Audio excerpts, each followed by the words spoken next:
आज शपथविधी पार पडताय ते आम्हाला माहीत नाही आहे अजून, पण आम्हाला आमचे प्रदेश अध्यक्ष सुनील तटकरे साहेबांनी विधिमंडळाच्या बैठकीसाठी बोलवलं आहे. 2 वाजताची वेळ दिली आहे, आम्हाला आदेश आला आहे. त्या अनुषंगाने आम्ही पुढे विधानसभेत पण खूप घाई केली जाते अशा प्रकारे आरोप केला जातोय. स्वतः शरद पवार म्हणते की आम्हाला याबद्दल कोणती कल्पना नाहीये. कसं पाहता या संपूर्ण आरोप प्रत्यारोपाकडे?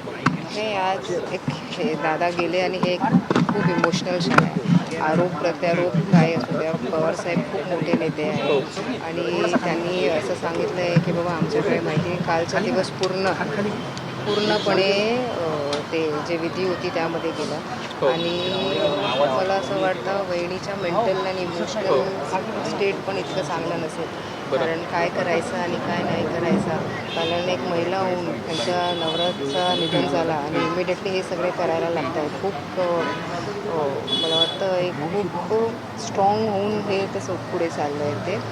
पण त्यावेळी काही वेगळं घडलं, काही नाही झालं तर मला वाटतं इमोशनल त्यांचं आणि मेंटल स्टँडर्ड बघून स्टेटस बघून मला वाटतं कदाचित ते चूक झाली. सुनेत्रा अध्यक्ष कोण होईल नाही, याबाबत आम्हाला काहीच माहिती नाही. आम्हाला फक्त विधिमंडळात आमचे विधिमंडळाच्या बैठकीसाठी आमचे प्रदेशाध्यक्षांनी बोलवले. जोपर्यंत आमची बैठक होत नाही तोपर्यंत आम्ही यावर काहीच बोलू शकत नाही. कुठली जे महत्त्वाची खाती होती ती खाती भारतीय जनता पार्टी अर्थ खातं त्यावर आमचे वरिष्ठ जे आमचे नेते आहे, प्रफुल्लभाई पटेल आहे, सुनील तटकरेजी आहे, ते CM सोबत बोलणार आणि मला वाटतं बोलणी पण झाली आहे.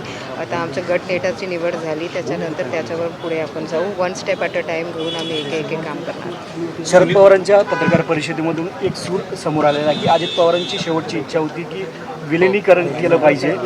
त्या संदर्भात आपल्याला वैयक्तिक काय वाटतं एक कार्यकर्ता म्हणून? कार्यकर्ता म्हणून मला असं प्रत्येक वेळी वाटत होते की कधीही आपण पाणीवर लाठी मारलं तर पाणी फाटत नाही.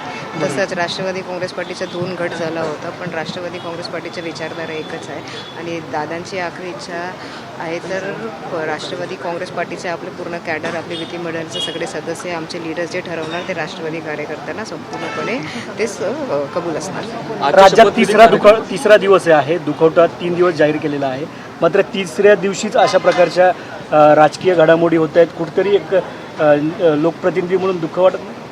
आमचे हजारो ZPचे कॅन्डिडेट्स त्यांचं मनोबल खूप घटलं आहे आणि त्यांचं मनोबल तुटलं आहे त्या कॅन्डिडेट्सला. कारण दादांचं तुम्ही बघितलं तर त्यांचा शेवटचा प्रवास जो होता ते निवडणूकच्या प्रचारासाठीच होता आणि आमचे सगळे कॅन्डिडेट्सचा प्रचार पण थांबले. मला असं वाटतं त्या लोकांना हौसला अफजाई करण्यासाठी हे जे एक पाऊल होते तेच आपल्याला रिक्वायर्ड होतं आणि म्हणून हे पाऊल उचललं गेलं आहे.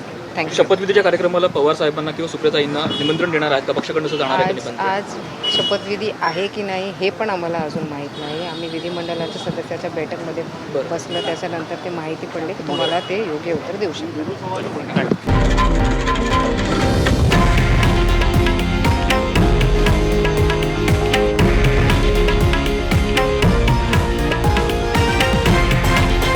हे आहे देशातील नंबर 1 न्यूज नेटवर्क आणि आपण पाहत आहात TV9 मराठी, एकमेव.